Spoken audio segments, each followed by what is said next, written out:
Welcome to Alternative Investments Chat, where we demystify the world of alternative investments and financing for entrepreneurs and investors alike.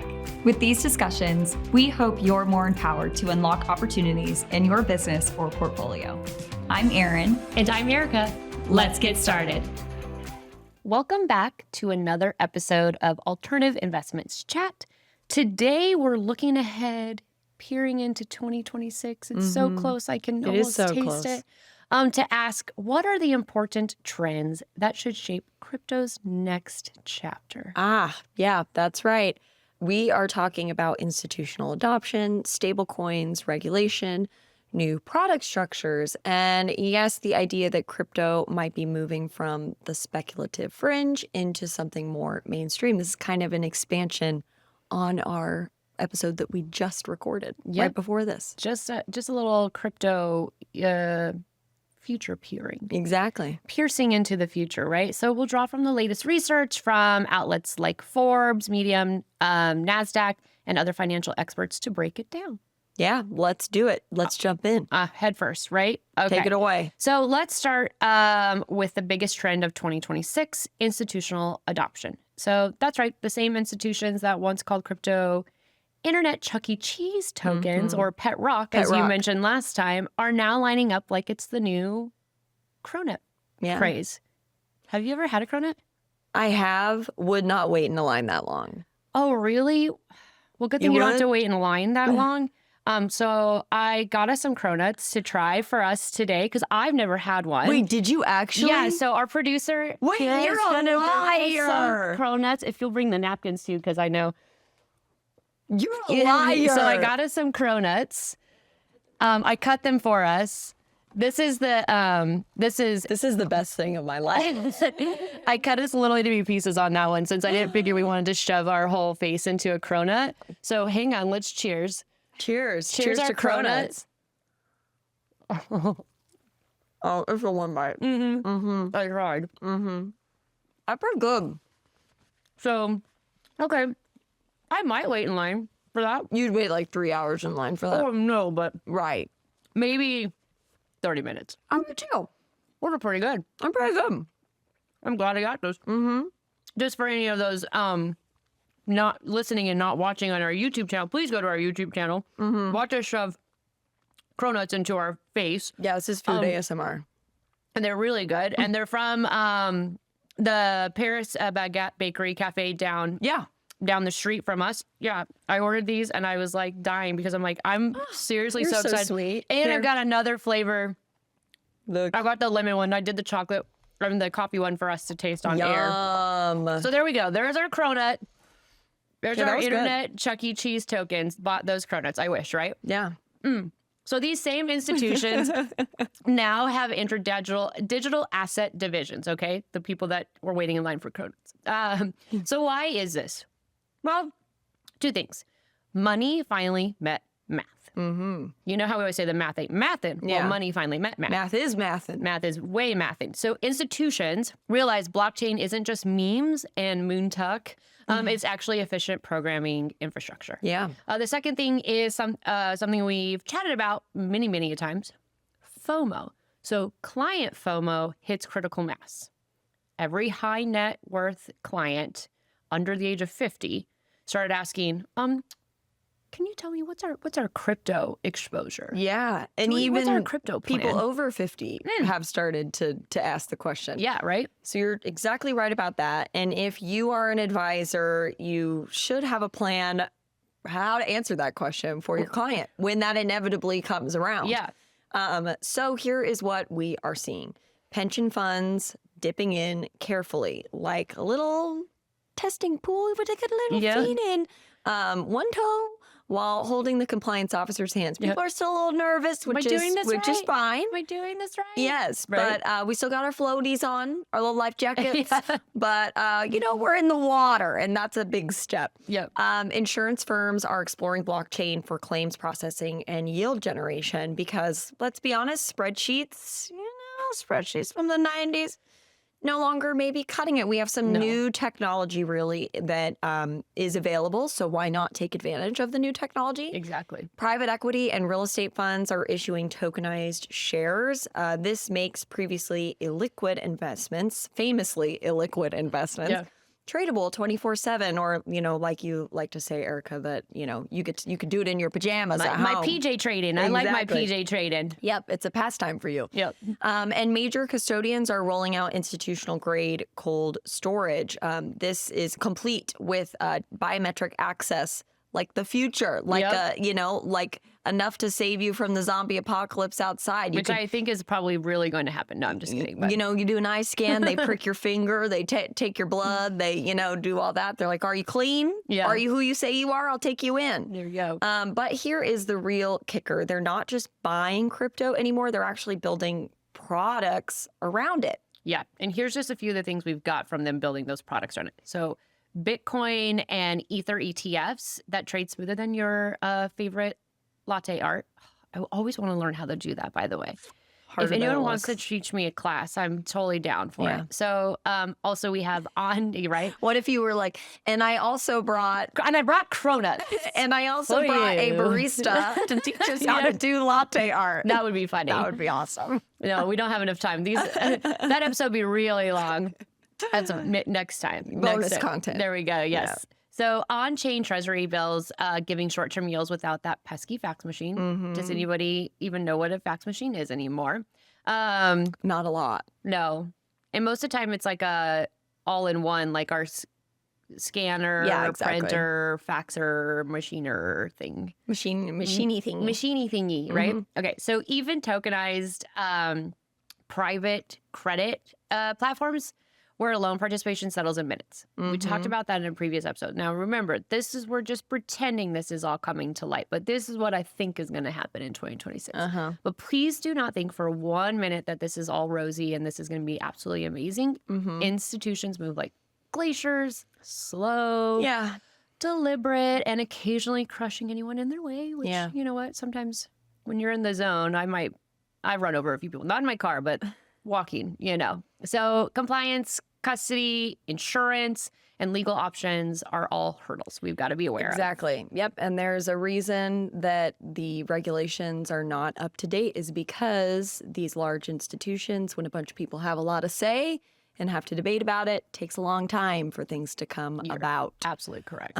But the biggest thing for us to take away here is that the tone has dramatically shifted, right? It used to be crypto, no, thank you. Yeah. Maybe let's schedule a meeting next week. Maybe let's, whatever. I'm going to avoid you. To crypto, I want to talk about that now. Yeah. This is important. This is a part of our current. This is not somewhere far into the future where people fly around in, little machines and jetpacks and stuff. Yeah. This is happening today. Yeah. So honestly, I think that that's really one of the biggest signs of progress. Because of finance, when the suits stop laughing and start actually investing, you know that the party's actually getting serious. People are starting to pay attention. Yeah. And I like to think of the timeline kind of going like this. 2024 is the year of curiosity. It feels like that's really when a lot of people started to kind of, Yeah, we heard stories about people talking about crypto. Yeah, and it being involved more and, some of these big players kind of taking more of a peek. 2025, year of due diligence. We're doing some research. How would this work? Yeah. What does this look like? And then 2026, we think that that's going to be full-blown participation. It's just the beginning of crypto entering our everyday lives. Oh, and honestly, I'm here for it because I think it's gonna be cool. Yeah, but kind of scary, but interesting. If nothing else. Yeah, interesting. There we go. I like that. So our second trend is those stable coins that I think is going to happen in 2026. So as we like to do, definitely want to kind of define what a stable coin is. We've kind of mentioned it in a few of our other episodes, but just in case you haven't listened to those ones and you chose the Cronut episode to listen to, let me explain what a stable coin is. I love it. I know. Stable coins are a type of cryptocurrency designed to maintain a stable value by pegging their worth to a reserve asset or being tied to a reserve asset, such as, and I love these words, fiat currencies. I love it. Or Not to be commodities. confused with the car. No, yes, that's why I think it's hilarious. Or commodities, making them less volatile than traditional cryptocurrencies. So there are several types of stable coins utilizing different mechanisms to maintain their value. So the first one is that fiat collateralized stable coin. These are backed reserves of a fiat currency, so such as the U.S. dollar. I'm going to start calling fiats. I'm going to start calling it the fiat. Do you have any fiats? How many much fiats fiat do you currencies need do you have? to equal the coins? Exactly. Yeah. I'm like, I need 15 fiat currencies to eat today. It's $15. For every stable coin issued, an equivalent account of a fiat currency is held in a reserve, again, ensuring that the stable coin can be redeemed at a stable value. Yep. The next type of stable coin is the crypto collateralized. There we go. Stable coin. Now, these stable coins are backed by other cryptocurrencies. They are over collateralized to account for the. I'm spitting on myself from my cronut. Sorry, guys. They're I'm in the splash zone. I know, watch out. They are over collateralized. It's all the collateralized to account for the volatility of the underlying assets using smart contracts to manage that collateral. Lastly, we have the algorithmic. There we What did go. I say? I Who knows? don't know. We had a Blame few, it on the we had cronut. a few extra consonants in there. There we go. Yeah. Algorithmic. There we go. Yeah. Oh, we know what we're talking about. Algorithm. I can say that. Now, add the other letters. We're struggling here. But these do not rely on collateral, but instead use algorithms to control the supply of the stablecoin based on demand. So this approach aims to maintain price stability through market mechanisms. Yep. And that's lots of words there, but yes. hopefully our listeners followed along with that. Yeah. And I think in 2026, we can see that, I'm seeing into the future, that stable coins are not just surviving, they're taking over, they're infiltrating. This is going mainstream, and we've got businesses that are paying international suppliers in stablecoin because it's faster, it's cheaper, and you don't have to wait 3 business days to complete your transaction and see the money move. Right. If you've ever had to wire money for any reason, just even on a very small personal level, even transferring funds from your Venmo account into your bank account takes a few days. Yep. This is kind of that same principle. So there is a lot of attraction to being able to settle these instantaneously. Snap of a finger, right? Banks and fintechs are integrating stablecoin rails directly into checking accounts. Yeah. Stablecoin coming for your checking account. You can now move US dollar stablecoins like you move Venmo cash, except it settles instantaneously. You don't have any pesky processing fees that come into play here. It's just fast, quick, efficient. That's the hope, at least, and the draw. Government and central banks are finally saying, okay, fine, I guess we'll get in on it too. Government's always got to have their hand in there somewhere, right? They're like, oh, wait for me. And boom, here comes the CBDCs. Oh, trust me. There we go. Central bank digital currencies. Somehow saying the long version is easier than saying the acronym with that one. CBDCs. Yeah. But here's where it starts to get really fun. Stablecoins are now powering an entire new wave of financial products. Yes. Do you want to lend against your house on chain? Collateralized on stablecoins. Done. Want to invest in tokenized real estate? The cash flows settle in stablecoins. Want to hedge your DeFi exposure? Yeah, stablecoins again. They're there. They have quietly been the plumbing of modern finance and are certainly becoming even more integrated as we are moving into the year of 2026. The invisible infrastructure making tokenization, digital securities, and global transfers actually work. That is stablecoin coming from stablecoin. I love that. And since they are working, I think this is the perfect time to talk about regulation. So as we always do. Everyone's favorite topic. Said nobody ever, ever. So for years, crypto regulation was like dating in your 20s. Confusing, inconsistent, full of massively mixed signals. we've all been there. You talk to a guy for like 3 days and you don't hear from him for 5, and then You get ghosted. I don't know. He's texting you up. Yeah, I'm You're like, like, okay, no, thank Do you want to get to know me or what? Crypto does. Crypto does. So one agency claiming it's, a commodity. Mm-hmm. You've got another one saying it's a security. Yeah. And then you got the other guy in the background going, it's a currency. Right. Both of y'all are wrong. Like, what even is this? Yeah. So finally all the adults got in a room, and here's what we've got out of this. Okay. So clear classification rules. Bitcoin and Ether are officially treated as commodities. Okay. Write this down. Write this down. Commodities. Stablecoin frameworks that make banks and fintechs actually comfortable using them. Yep. We've got licensing regimes for digital asset providers and global coordination that actually might make you think that the governments talk to each other. Yeah. Hopefully with these regulations. Again, we talked about it in last episode about the world not communicating with each other and going where the rules are less. Yep. But we know that even though regulations aren't 100% up to date and are definitely behind, we do know that they are at least, there's at least more than there has been. Yes. Let's say that. Exactly. Even the SEC and the CFTC, the Commodities Future Trading Commission, old school rivals, I know it. they have actually reached a détente.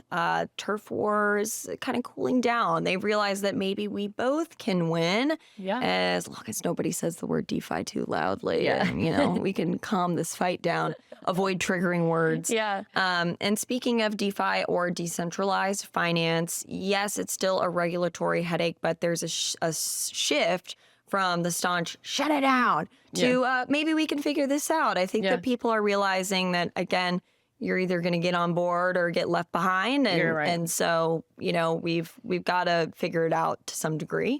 They're even creating safe harbor provisions, sandboxes, and even pilot programs that let developers test innovations without having to lawyer up before the launch. So again, these are all kind of in their baby infancy stage, but we're seeing an effort. Yeah. Well, here's wherein the irony lays about those regulations. Institutional investors are thrilled about them. They love rules, much like myself. I am a rule follower. I like rules. They thrive on the fine print. So do I. I like to read everything. You know what? They sleep better knowing that there's a paragraph somewhere labeled compliance framework, subsection 7C. Yeah. I do too. I read the amendments. I like when things are really laid out and organized. So for them, regulation doesn't kill innovation. It simply validates it. Again, if you're going to write it down and have subsections, there was some thought put into this, most likely, is the way I look at it. And I'm sure that some other investors do as well. So when the government says, okay, we'll make framework, institutions, what they hear is, okay, now you can proceed with investing millions and billions of dollars. Right. Okay. It's like that parental improvement moment of finance. You can now go to your friend's house and go to the movies, and you can stay out until midnight. Yeah. Yeah. They like when it feels less Wild West. Wild West is scary. Yes, it is. I don't like Nobody Wild wants West. to live on the Wild West. Yeah, nobody does. And Especially because I don't like big buckles and boots. So I don't look good in cowboy boots. Oh, okay. Well, yeah, definitely comes with its own fashion choices for sure. Big warning, big asterisks, flashing lights. Yes. Just because all of these things are in the works doesn't mean that everything is completely set and ready and safe and great and perfect and woo-woo, everything. Set and ready to jet, as my mom says. Are you set and ready to jet? I like that. Yeah, we are not set and ready to jet. But there is, knowing that there's still going to be continued debate over taxation, cross-border data, and privacy. Going to continue. Yep. Because we have a lot of kinks to work out. Yes, we do. But the fact that we're actually having conversations about this and kind of getting somewhere with those conversations instead of just like a Twitter fight. Yeah. Which I'm pretty sure has happened. Yeah, absolutely. That's progress. We're seeing some global alignment that is happening. Again, not perfect, but more than there has been. Yeah. Like the EU's MiCA framework, Asia's sandbox regimes, the U.S. Digital Asset Clarity Act, the Genius Act that we just talked about in the last episode, and Latin America's stablecoin interoperability standards. I gave you the hard word this time. You did. Deep breath after that one. Real phrase. Yep. That's a real thing. It's a real thing. Crypto has gone less like away from the unregulated chaos, crypto, to moderately supervised chaos. We're in like a toddler room, and there's like 25 toddlers. We've gone from having one supervisor there in charge of 25 toddlers to like three. Yeah, I was gonna say 3 is a good number. It's still nuts. Still not enough. Someone's still in the corner eating glue. Yeah. Someone broke all the crayons. Yeah. There's a kid in the corner napping, but it's least controlled. Better. Yes. It's better Not running than amok. one. Exactly. With one, you might as well give up. just walk out Just the sit room. in the corner. Let them live their life. Do you? Do Exactly. you? All right. So now it's time to talk about the fun part. New product structures. But again, The actually fun part. the fun part. Again, these are all future, but this is what we kind of see. Maybe fingers crossed, hoping is going to happen. I like to think of it like Shark Tank meets Star Trek. All right. Okay, so let's start Is with this Star Trek? I can't do it though because Is it this or this? I think it's out. It's out. It's out? There we go. Good job. Look at a rubber band. So let's start with tokenization. So remember when everything was an app? Yeah. There was an app for everything. There's an app for that. So exactly. So now we've got everything as a token. Mm-hmm. So stocks, bonds, loans, real estate, art, music royalties, all the topics we've actually covered in previous episodes. So go back and listen to those.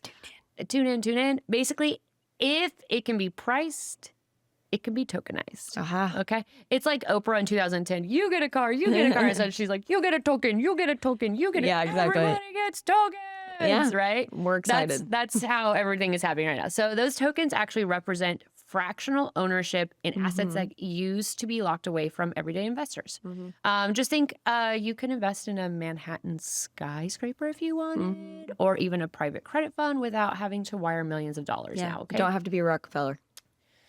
No, but I mean, I would maybe want to be one for one day. To see what it's like. Anyway, it's fractionalized and settle on chain in seconds these days. Okay. So what used to be e-liquid and only for the elite is now clickable and tradable in your pajamas. Yeah. Just like I like. Liquidity is no longer a luxury. It's actually a feature. Yeah. And, I really like that we're saying on chain because it's like off the chain, but it's like it's on the chain. Yeah. Yeah. You don't want to be off chain now. You don't want to be off the chain. It used to be awesome to be off the chain. Now it's cool to be on the chain. Yeah. We want to be on the chain. And who doesn't like a product with a list of a bunch of super cool new features? Next up, Sign me up. sign me up, right? Next up, we have DeFi meets TradFi crossover, TradFi traditional finance. Yeah. You've got banks offering on-chain, repo markets, yield-bearing stablecoins, and even DeFi-wrapped ETFs. This part is wild, so stay tuned. Yeah. They literally have tokenized ETFs to let investors trade them 24/7, complete with yield mechanisms powered by smart contracts. Woo-hoo. Slogan might as well be, Wall Street hours are for boomers. It's time to stay up all night. No more banking hours, 9 to 5. Yeah. No. I want to buy a little token in the middle of the night, 2 a.m. Instead of going to the refrigerator and you need a snack. I'm going to go tokenize. I'm going to go buy some tokens. This party is on the chain. On the chain. That's our new slogan, on the chain. I I'm love really it. cool, you can tell. But the innovation doesn't stop there, actually. We're seeing programmable structured notes that auto rebalance on market conditions. Pretty cool. I think that's it's like awesome. a pool auto refiller. Yeah. Tokenized CLOs, collateralized loan obligations that settle faster than you can say in 2008 PTSD. Oh. Yeah, rough. Shivers. But this is like the Lego bricks for finance. Yeah. You can snap together products very easily, customize it how you want. And this used to take entire departments, compliance reviews, and 3 weeks of signatures, and everybody saying, yay, go ahead. And now you can do it kind of with the snap of your finger. It's I pretty love cool. that. And we can't forget the creative chaos this has unleashed. So we're actually seeing carbon-linked tokens that reward sustainability investing, AI-driven DAOs that allocate portfolios automatically now. Insurance pods that trigger payouts based on satellite data and weather oracles, again, back to the market conditions, which sometimes is affected by weather. We talked about that in our REITs podcast. Yeah. Disasters. Disasters. Yep. And then there's my personal favorite, Mimetric. I had to look up how to, because I wanted to call it meme trick, but it's Mimetric. I'm saying it like the computer says it. Mimetric. Structured products. Yeah, that was good. I think I still laugh at myself because I still call it meme trick. It's not. Seriously, though, that is a fun, literally built to track trending memes on social media. You can get a lot of information. I went down the Reddit rabbit hole on this topic and lots to learn there. Just blank stare. Yeah. It's a lot. Yeah, it's a lot. It's just crazy what your memes say about you, right? So we've officially entered a world where compliance and comedy, those memes, coexist. Yeah. And as always, we do need to be real with our listeners, like we always are with you guys. Not every innovation is going to work out. Doesn't always work that way. Yeah. We would love to think it does, but it doesn't. So some of these new structures are, well, let's just say conceptually interesting. Sure. Yeah. Kind of like if you want to fill a jetpack with firecrackers and light them all. That's conceptually interesting, if you ask me. Sure. The theory is there. I don't know if it's going to work out, get you up or blow you out. Yeah, I'm not really exactly. sure. So, but here's the beauty of 2026. Experimentation is happening at every level. Yeah. So traditional finance bridges the discipline, and crypto brings the chaos. And then together, they're building the future of the capital market. Yep, exactly. And experimentation brings innovation. So with that is our little tour of 2026, really just like a peering into the future of 2026 was what we anticipate to see continue to unfold. Yeah. This is the year that we think institutions are finally going to stop pretending that they don't understand it. They're going to stop ignoring our call about crypto. Stablecoins will become potentially everyone's emotional support asset. It's possible. Yes. And even maybe that becomes the asset that brings you comfort, like gold. We don't know. We'll have to see how that turns out. And regulators have finally learned how to pronounce Ethereum. And have started to really talk about it, which is great. It's wild, it's wonderful, and for once, it's actually kind of starting to work.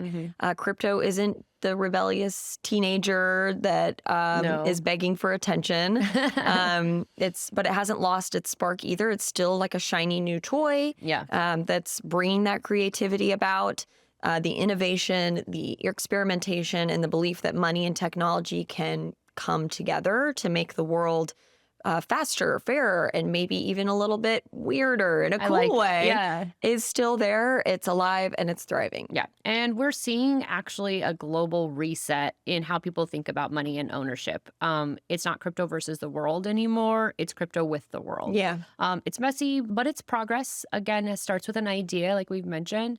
And if history's taught us nothing or anything or all in between, it's that progress almost always looks messy before it looks brilliant. That's very true. Thank you so much to our listeners for tuning in. If you liked this episode, subscribe, like it, share it. Share it with a friend. Yeah, share it with a friend who doesn't believe in Bitcoin yet. Exactly. Or cryptocurrency. Leave a review, leave a comment. We would love to respond to any comments or questions that you have. And it might not be the right answer, but we can at least try to, we can learn from our listeners as well. So ask away, right? Yeah, exactly. And we hope maybe we shed a little bit of light. And maybe if you were a skeptic of cryptocurrency and thought maybe it's just the next pyramid scheme, maybe this opened your eyes to see that it's not quite that any longer. But until next time, we'll see you on the next episode. Bye. Thanks for joining us. Stay tuned for more insight on our next episode. And don't forget to subscribe to continue the Alternative Investments chat. See you next time.